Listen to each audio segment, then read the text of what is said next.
അവിടെ കുട്ടിയുടെ വീട്ടുകാരും പറയുന്നത് നിരന്തരമായ പല വിധത്തിലുള്ള പ്രശ്നങ്ങളും ഉണ്ടായിട്ടുണ്ട്. ആ പ്രശ്നങ്ങൾ കയ്യേറ്റത്തിലേക്ക് കുട്ടിക്ക് നേരെ പല ഘട്ടങ്ങളിലും വന്നിട്ടുണ്ട്. അത് പല തവണ ഉണ്ടായിട്ടുണ്ട്. കുട്ടിയുടെ അമ്മയെ സന്ധ്യയ്ക്ക് നേർക്ക് പലതരത്തിലുള്ള പ്രശ്നങ്ങൾ ഉണ്ടായതായിട്ടാണ് ഞങ്ങൾക്ക് മനസ്സിലായിട്ടുള്ളത്. ഭർത്തൃ വീട്ടിൽ അവരുടെ കുടുംബക്കാരുൾപ്പെടെയുള്ള ആളുകൾ നിരവധി പ്രതിസന്ധി പ്രശ്നങ്ങൾ ഉണ്ടാക്കുന്നു എന്ന പരാതിയുണ്ട്. ഈ കഴിഞ്ഞ കുറച്ച് ദിവസം 5-6 ദിവസക്കാലം ഇവിടെ വന്ന് അവർ താമസിച്ചു, സ്വന്തം വീട്ടിൽ വന്ന് താമസിച്ചു.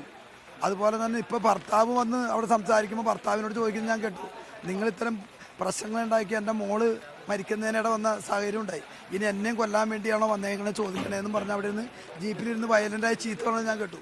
പക്ഷേ കുഞ്ഞിനെ അമ്മ എറിഞ്ഞു എന്നാണ് അവർ തന്നെ പറഞ്ഞു.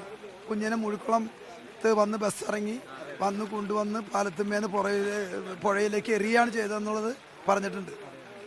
അപ്പോൾ ഈ മരണത്തിനിടയായ മരണം എന്തായാലും ഒരിക്കലും അംഗീകരിക്കാൻ പറ്റുന്ന തരത്തിലുള്ള നടപടിയല്ല എന്ന് പറയുമ്പോൾ തന്നെ ഇതുമായി ബന്ധപ്പെട്ട് ഉണ്ടായിട്ടുള്ള പ്രശ്നം എന്തെന്ന് പോലീസ് അധികാരികൾ പരിശോധിച്ച് വേണ്ട നടപടികൾ ഉണ്ടാവണം.